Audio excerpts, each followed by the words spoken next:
DreAllDay.com. What's up, everybody? Dre Baldwin with DreAllDay.com. It's a random Thursday, so you know what that means. There's a possibility that a Q&A Thursday video is coming out. Today's your lucky day, so we're going to get right into the questions. I'm taking these questions from the previous Q&A Thursday video, which will come out not every Thursday, maybe every 2 weeks, maybe every 3 weeks, something like that. If you want me to answer your questions, then you leave a comment on this video right here, and then I'll answer your question in the next one.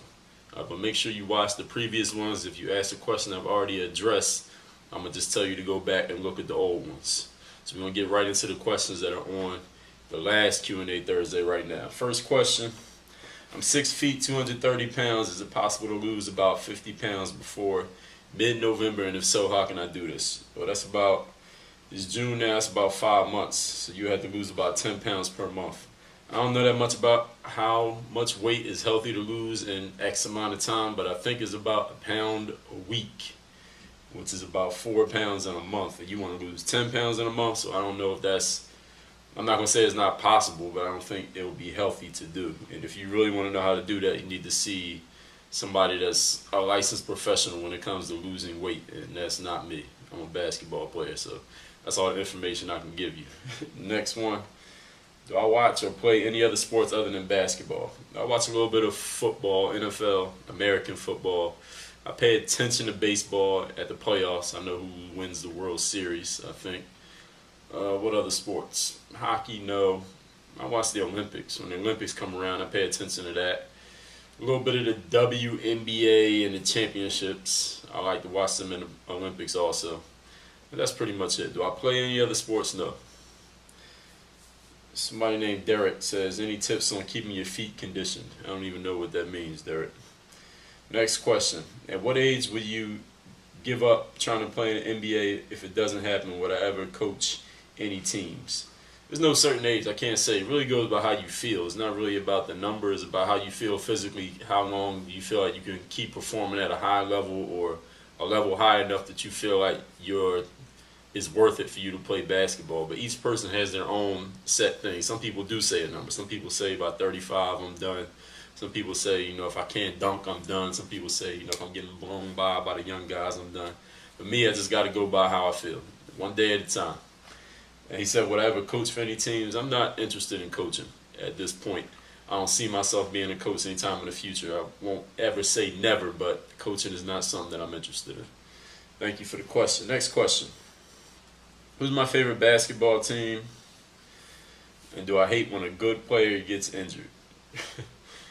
My favorite basketball team, I don't have a favorite team. I like a lot of players. A lot of people ask me this all the time. I like all the star players. Any player that I could pick up something from, that I can learn from, I like. So any star player, every player y'all like, I like in some way, shape, or form. As far as teams, no, there's no team I really like. The only team I cheer for that I want to win is Team USA in international competition. But as far as the NBA goes, I just like to watch good basketball. So whoever may be playing good basketball, I'm watching. Next question. Steven from Canada says, do I get people talking trash to me in the game? And do I ever talk trash? Sometimes people talk trash in games, but me personally, I've raised my game to a certain level that most players that would want to talk trash in the game can't really compete with me. So if you want to talk trash, we can talk, but I'm going to win. I mean, that's just the way that I look at it. Good question, Steven. Next question. Dominic says he had an ankle injury and then he hurt the same ankle again. What can you do with a basketball when your ankle is twisted? Like, how can you play or practice basketball when your ankle is twisted? I don't know, Dominic, my ankle is not twisted. Yours is, so you can get on the court and see what you can do and you can't do. One thing you can't do is run a lot and jump a lot. So anything you can do that don't involve running and jumping, I guess you could do with a basketball, but you're smart enough to figure that out. Next question. What drives you to keep hooping day in and day out? I mean, the competition of the game is one thing that I love. I love just playing the game. Once you play it and put so much time and energy into it, you're going to love playing it, love practicing. Those are the things that I just like doing. I like putting in work. I like practicing. I like training. I like getting better. That's just part of me as a person. Next question. Durant or LeBron? I addressed that in the NBA Finals preview video, which came out the day before the NBA Finals. You can go back and look at that. Next question.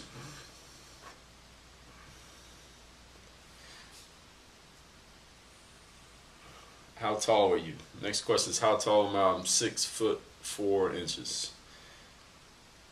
Next question, what happened to the frequently asked questions section on your website? From Seth in South Carolina. It's still there, Seth. You're not looking in the right place. Click on the About link at the top in the header of all the headers. Click on About, and under that, when you get to that page, you'll see a link for frequently asked questions. It's right there. Hasn't changed. Kevin from California. I practice every day with my team, then I go home and I practice more. But I have trouble with shooting and being consistent. Is there a way to become consistent? I know I put in the work, so it's not a problem with confidence. Well, see, this is the thing, Kevin, and for anyone else to ask questions similar to this. You come in, you tell me that you're having this problem and that problem with your game, and then you say, I put in all the work, so I know working is not the problem. Well, if you got all the answers, then you shouldn't be asking me nothing. You need to put in more work, Kevin. There's no point in basketball where you don't need to put in more work. Ray Allen shoots jump shots every day. Ray Allen got the prettiest, most, I guess, perfect form, according to, I think, the general opinion, most perfect form jump shot in the world. Kobe got the most skills and overall bag of tricks, moves, techniques, footwork, scoring abilities in the game, and he's always working on it. Michael Jordan was always practicing. I mean, LeBron works on his athleticism. And these are the guys that are the best out of everybody at it, and they're still working at it. So how you think that you've done enough shooting and you put in enough work that you can't understand why you're not consistent, that doesn't make sense. So you need to keep shooting some more. Next question. Starting Air Alert this Monday. I want to know, on the days that I'm not doing Air Alert, should I do my other workouts like running and other stuff? Well, as far as this question goes, you're asking me what should you do. I'm not here to figure out or think about or decide what you should do with your day, with your workouts, with your life. I got to think about what I'm going to do with my day, what I'm going to do with my workouts in my life. I'm not concerned with what none of y'all should do. Now, if you're asking me if it's something you can do, you can read the program, and I'm sure that the Air Alert program addresses what you can do on the days that you're not training. So go ahead and read the program, take in the information that's there, and if you don't see it there, you can contact the people who sold you that program or wherever you got it from and ask them that same question, because they made the program. So if you want to find out something about that program, I think the best thing to do is go to the source of the information and find out directly from them. Next question, this is Bruce in Arizona. He can shoot threes and mid-range jump shots, but defense shuts him down from doing that once they see that that's what he can do. He works on driving to the hoop, but he keeps getting blocked. He takes low percentage shots. He wants to know, how can he get to the hole without getting blocked or throwing up bad shots that aren't going in? Anything besides getting to the rack that will make him more efficient in his situation. Well, first of all, Bruce, you need to figure out what kind of player you want to be. You want to be able to drive to the basket. You want to be able to hit threes off the dribble. You want to be able to be a catch and shoot guy. Decide what kind of player you want to be, because there's a lot of skills in the game of basketball and a lot of things you could do. If you watch a basketball game, you'll see 10 different guys with 10 different skill sets. You can't be everybody. You got to figure out who you're going to be as a player. So find out who Bruce is as a player. As far as you're driving to the hole and not getting blocked or putting up low percentage shots, you probably just need to put in as much work on your driving game that you put in on your shooting games. You said you're good at shooting threes and mid-range shots, but you're bad at driving, which means you probably put in a lot of practice at shooting, but you didn't put that same practice into driving yet, but you still have an opportunity to do so. And the fact that you're asking this question means you recognize what your deficiency is, so all you need to do is start working on it. So you already got it figured out what you need to do. Now all that's left is for you to go do it. Next question. What do I think are the benefits for a guard to have post moves, like fadeaways and hook, etc.? A guard's benefits using post moves are the same as any other position's benefits using post moves, whether that be a center, power forward, point guard, small forward. A guard is usually guarded by another guard. So it's just like a center is guarded by a center. So if you got a 7-foot guy being guarded by a guy that's 6'11", they both pretty tall, they probably long, and they can jump and block shots. Your moves on that guy is the same as a 6'2" guy being guarded by a 6'4" guy and doing similar moves. If your technique is right, you practice enough and you can make the shots. It's not about where on the floor you're doing it from. If you're a guard and you can score in the post, then that's just a whole nother element of the game that you can help your team in. If you can't score in the post, that's an element you can't. Now maybe if another guard comes in and can do everything you can do, plus the post stuff, well, they better than you, and that person's going to play more than you. So there's no point in neglecting those skills. So the same benefits that a big guy would have, quote unquote, big guy will have in post moves, the same thing a guard has. So there's nothing about playing in the post that makes you not a guard. I know a lot of young players had that. They feel that stigma. They don't want to do post moves or get stuck in the post because they want to be a guard. If you're a guard, you're a guard. It don't matter what nobody say. It doesn't matter the name of the position. If you got the skills, eventually you will come to a place to show your skills. Next question. I'm 5'11", 195 pounds. I work out usually. When I try to post up, they have more power, even though they're skinny like me. I'm not sure it's because I'm too kind or anything, but can I give you my advice? And are there any specific exercises I would recommend for him personally? All right, number one, it's your size. You're saying he feels like other people that look like him physically are stronger than him. Well, some people might just have more strength than you, natural strength. Some people are just naturally stronger than other people, but there are things you can do to fix that instead of worrying about what they naturally got and what you naturally got, because that's just leaving it to chance. You can go and actually put in the work and make yourself stronger with the Ultimate Athlete or Position of Power Hoop Handbook. Ultimate Athlete is the overall basketball athletic conditioning program. Speed, quickness, agility, flexibility, endurance, stamina, and conditioning. And the Position of Power is a straight strength training 10-week program. Ultimate Athlete is a 15-week program. So those two programs can help improve your strength. So that answers both of your questions, what you can do specifically and how you can tilt the advantage to you. Next question. Thomas from Ontario. He said, he saw one of my videos on driving to the basket, and he's practice driving, but against his friend always shuts him down. What should he do? Well, Thomas, you should keep playing against him so you can get better. Since he's shutting you down, you have no choice but to figure it out. Another thing you can do is practice on your own more so you won't keep getting shut down. There are no secrets here, no magic tricks. Next question. How would you get by somebody who's playing perimeter defense right in your chest? When I have space to begin with, I can do my move and get by him. But when he gets right up in my chest, I struggle to create space. I have videos on creating space. You need to work on your footwork, which is your jab step moves, and the triple threat position moves, which is how you create the space before you start dribbling, while you still have those options where you could either shoot, pass, or drive. Even if you're playing one-on-one, the triple threat series of footwork and fakes will create the space that you need to create. It's a contact sport, so if a guy's getting up in your chest, you have to create some contact yourself to create the space and make him give you the respect that you need. I have many videos on that. All you got to do is go to my channel and look them up. Look up what you need to get better at on my channel. Click in the search box. Type in what skill you're trying to work on. The videos will come up. And you can go to hoophandbook.com and get the jab step / triple threat scoring moves hoop handbook, which addresses your question directly. Next question. Samir is a 5'3" point guard. He had a good three-point shot, but then he lost it because he stopped practicing. Is there any advice I can give him to improve his game and retain his shot again? Well, Samir, I think everybody watching this video can pretty much answer that question. You stop being good at shooting because you stopped practicing, so how can you get good at shooting again? I mean, you can do the math on that. Start practicing again. Next question. This person says, I have trouble understanding plays in basketball sometimes, running the plays. He doesn't get a lot of chances because he tries some of the moves in my videos, but you always have to do a certain thing for the play on the team. And do I have any tips for him to help him understand plays better? Number one, talk to your coach. Ask him if he can take some extra time out with you to help show you how to run the plays. If it's not the head coach, ask the assistant coach. If it's not the assistant coach, ask one of your teammates that does understand the play to help you and show you how to run the play.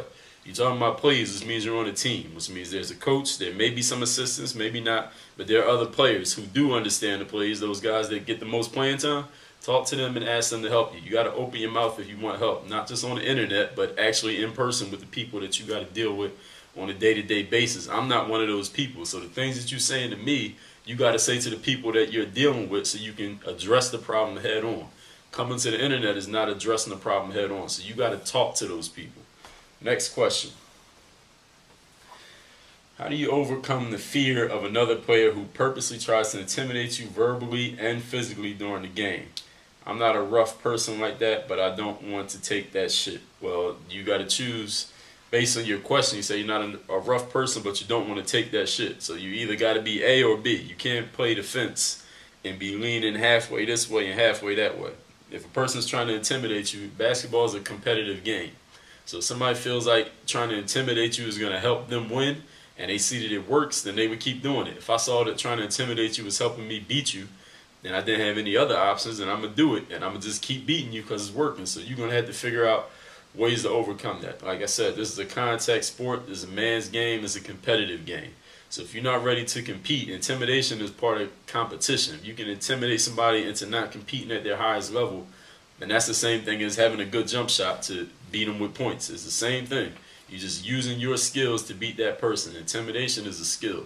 So if that skill is defeating you, then you need to figure out a way to get around it. Same way if you was going against a guy that kept hitting you with a crossover, you got to figure out a way to stop getting crossed over. So you got to figure out a way to stop getting intimidated. I'm not going to sit here and give you a step-by-step manual on how to do that. You're smart enough to figure out what you need to do. Next question. Roni from Israel. He asks, if he does athletic drills on asphalt, will it hurt his knees? Well, Roni, why don't you just go do some athletic drills on asphalt and see if it hurts your knees? I can't speak for how your knees will feel, and neither can anyone else. Only you can speak for how you feel. Of course, you see people doing athletic drills and playing sports on concrete, and they look fine. You see some people who don't like to do that because they don't feel it does well for their knees. So to each his own, you got to go and find out for yourself. Next question. What are my pregame rituals? How do I get hyped for a game mentally? I don't have really any pregame rituals. I mean, I get dressed, get ready for the game, get mentally ready, but I don't get myself hyped for a game. I've addressed that before, but there is no getting hyped for a game. Some people like to do that. Some people like to be calm and relaxed. I just like to get into a mental zone where I'm ready to compete. So it's not either calm or relaxed, and it's also not hype, but I just get ready to compete, ready to play. Next question. When I try a pull-up jump shot, I can't seem to shoot the same every time because I can't get a good grip every time. What do I recommend? I recommend that you go in the gym and shoot 1,000 pull-up jump shots until it feels exactly the same every time. Problem solved. Next question. Tyrell from New York. He's a point guard, he says. I play at a level that amazes myself even in pickup games and at practice when I train by myself. But when I get into games, I get nervous. I don't do the things I'm accustomed to doing. It's very frustrating because I don't want to be a practice player. I know coaches are looking at the games, but he's not performing as well in the games.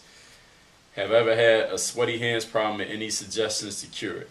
No, I've never had a sweaty hands problem, Tyrell. If you think that's your only issue, then you can check out some talcum powder, which if you watch basketball, you see LeBron with the powder he does every game.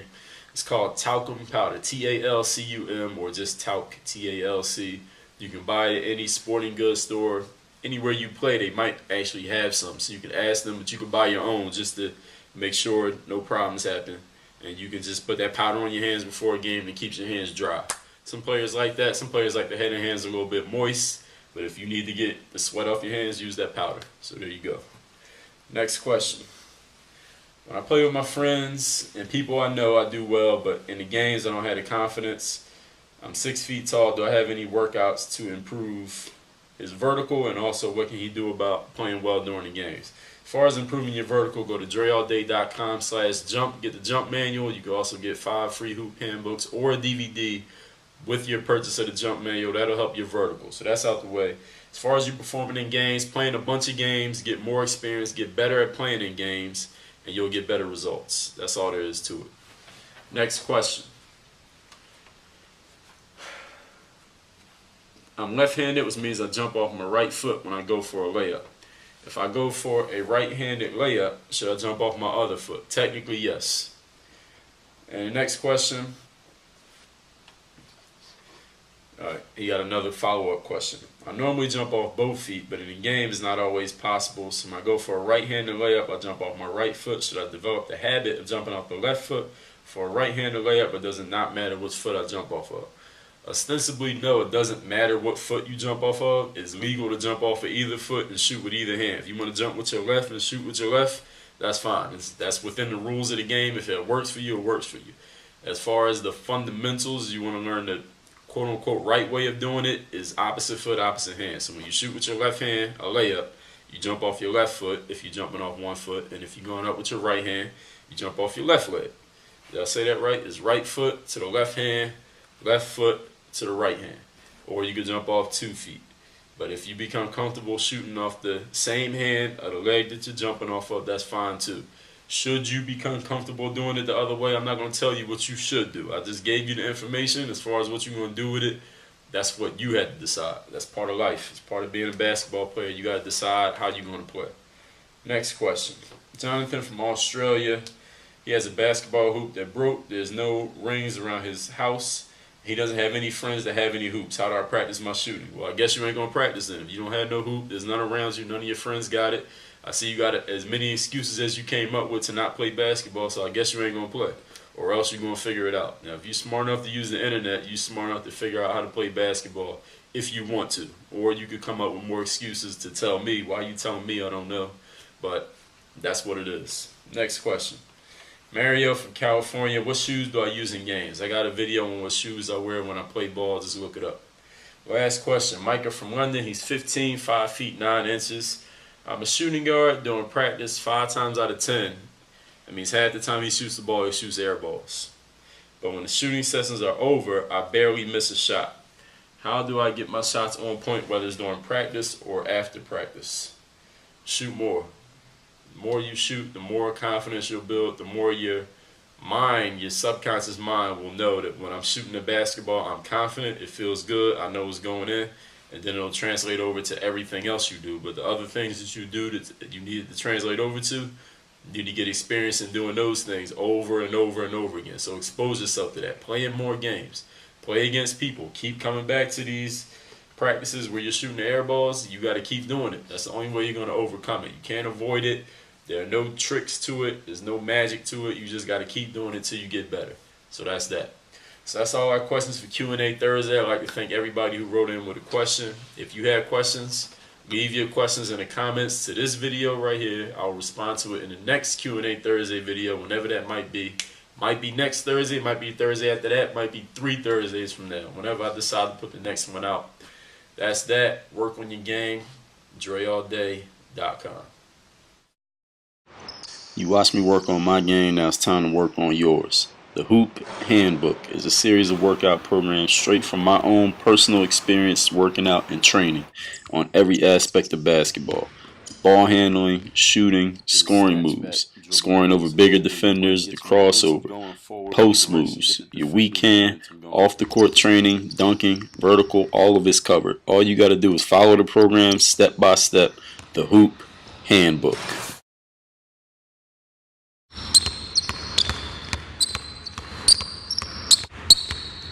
And as he comes back to your right, you just reach the ball right over his head and finish the shot.